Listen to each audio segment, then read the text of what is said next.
अपने मन को कैसे वश में रखें, यानी कि मन का वशीकरण भी बोलते हैं इसको। तो देखो दोस्तों, ये जो मैं नॉलेज ले रहा हूँ ये बहुत ही अच्छे सोर्स से ले रहा हूँ। तो यदि आपका मन इधर उधर करे तो आपको उसको बड़ी समस्याओं में लगाना चाहिए। बड़ी समस्याओं में लगाने से वो जो मन है पूरी तरह से एकाग्र हो जाता है, उसी काम को करने लगता है। अब जैसे एग्जाम्पल के लिए आपका एग्ज़ाम होता है। अब देखो जैसे कि आपका एग्ज़ाम हो रहा है तो नॉर्मल डे में अगर आपको नींद आएगी, आलस आएगा तो आप बैठ जाओगे, सो जाओगे।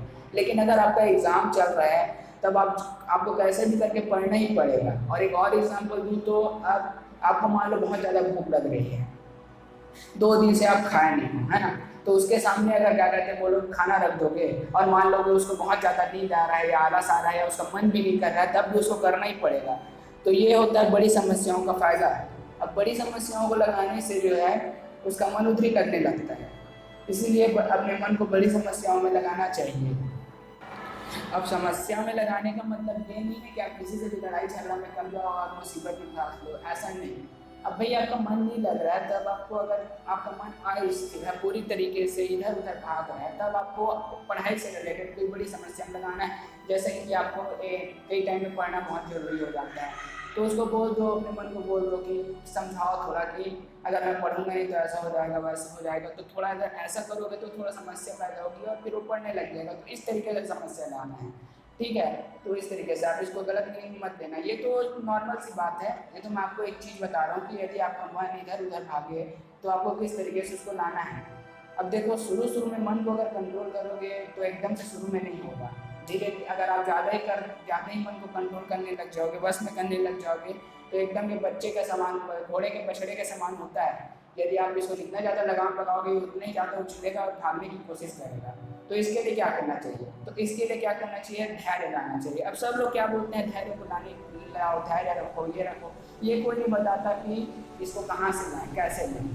तो इसके लिए जो है आप सुबह का कोई भी टाइम एक चूज़ कर दो और उस टाइम में आपको क्या करना है, व्यायाम नहीं, मेडिटेशन, मतलब कि आपको ध्यान लगाना है, ठीक। अब ध्यान क्या लगाएं, ध्यान में जैसे कि कुछ भी बारे में सोचते रहते हो, ऐसा नहीं। आप कोई भी एक वर्ड ले लो, जैसे कि स्टडी के बारे में ले लो कि स्टडी क्या होता है, मतलब स्टडी पहले क्या होता है, फिर क्या होता है, ऐसे वैसे अपने आप से पूछते जाओ, पूरा ध्यान आप स्टडी में ही लगा लो तो अच्छा रहेगा। तो आपको क्या करना है, सवेरे कोई भी सही टाइम चूज़ करना है, उसमें आपको ध्यान लगाना है। इससे जो है धैर्य थोड़ा बढ़ेगा।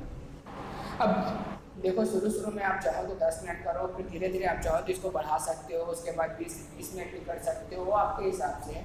अब देखो इससे बहुत ज़्यादा मन एकाग्र होता है। और देखना आप सवेरे सवेरे आप जो है, मान लो कभी ना कभी आपके मन में आपका मनपसंद जो नाश्ता है आप सोचे होंगे कि आज बनेगा, सवेरे सवेरे के बता रहा हूँ कि सवेरे सवेरे इसका लाभ क्या है। तो सवेरे सवेरे अगर आपको नाश्ता नहीं मिलता है, कभी ना कभी आपके साथ हुआ होगा, तो आपको बहुत बेकार लगता है और हो सकता है कि उसके कारण जो है आपका थोड़ा सा दिन खराब हो जाए, क्योंकि दिमाग अगर सवेरे से खराब हो जाता है तो दिन भर खराब हो जाता है। तो इसीलिए अगर आप ये काम सवेरे करोगे तो आपका काम पूरा अंत तक प्रैक्टिकल हो जाएगा, मतलब कि पूरे दिन में ही काम आ सकता है। अब स्टडी के बारे में आप कैसे सोचते हो, तो आपको कब तक लगाना है, आपको कितने दिन तक लगाना है। अब जब तक आपको वो जो आप सोच रहे हो प्रैक्टिकली ना हो जाए तब तक आपको उसको लगाते रहना है। और इसके लिए मैं आपको एक एग्जांपल बताता हूँ। एक लड़की थी जिसका राइटिंग बिल्कुल अच्छा नहीं बनता था, है ना। उसके टीचर लोग भी बोलते थे कि उसका राइटिंग बिल्कुल अच्छा नहीं बन रहा है। तो वो कहा कि अपने एक दोस्त के पास गई और अपने दोस्त को बताया कि मेरे टीचर लोग बोलते हैं मेरा राइटिंग अच्छा नहीं बनता, बिल्कुल अच्छा नहीं बनता। तो उसकी दोस्त ने क्या बोला कि तुम अपने टीचर लोग को भूल जाओ, तुम बताओ कि तुम्हारा राइटिंग अच्छा क्यों नहीं बनता। तो बोली मेरा राइटिंग पता नहीं अच्छा ही नहीं बनता करके। तो फिर वो बोली कि तुम्हें किसका राइटिंग बहुत ज़्यादा अच्छा लगता है। तो बोली मेरी इस सहेली का राइटिंग बहुत ज़्यादा अच्छा लगता है। तो उस सहेली तो उसने बोला कि इस सहेली का राइटिंग देखो और उसको दिन भर विचार करो, उसको दिन भर सोचो कि कैसे होता है, पूरा राइटिंग को पूरा अच्छे से देखो, उसके बारे में विचार करो। जैसे एकाग्र मैंने अभी स्टडी के बारे में लगाने के लिए बोला, वैसे उसने बोला कि तुम इसके राइटिंग के बारे में लगा कर देखो। तो धीरे धीरे क्या हुआ कि उसकी भी राइटिंग अच्छी बनने लग गई।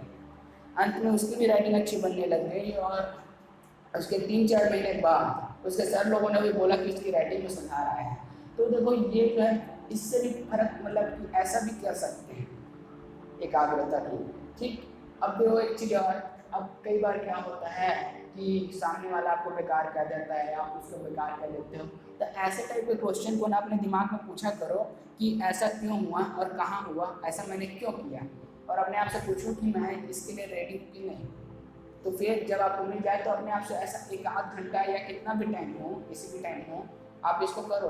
अपने आप से पूछो कि उस दिन ऐसा क्यों हुआ था, इस दिन क्या कारण था, ऐसा हुआ था, ऐसा हुआ। तो अपने आप से पूछो, बीते हुए कुछ घटनाओं को सोचो, उसके बारे में सोचो। जैसे कि एग्जाम्पल के लिए, एक आध दिन आपकी दोस्तों की लड़ाई हो गई होगी, लड़ाई होने के बाद मान लो आप कुछ बड़ा बुरा बोल दिया होगा उसने, आपने या आपने उसको कुछ बड़ा बुरा बोल दिया होगा, तो उसके कारण जो है लड़ाई हुई। अब आपको उसको कारण को जानना है कि कारण किस कारण से लड़ाई हुई। बिना कारण के तो लड़ाई नहीं हो सकती ना, तो कुछ ना कुछ कारण रहा होगा जिसके कारण लड़ाई होगी। तो आपको उस कारण को ढूंढना है। तो अपने आप से हर किस तरीके से प्रश्न पूछना है, इससे भी एकाग्रता बढ़ती है।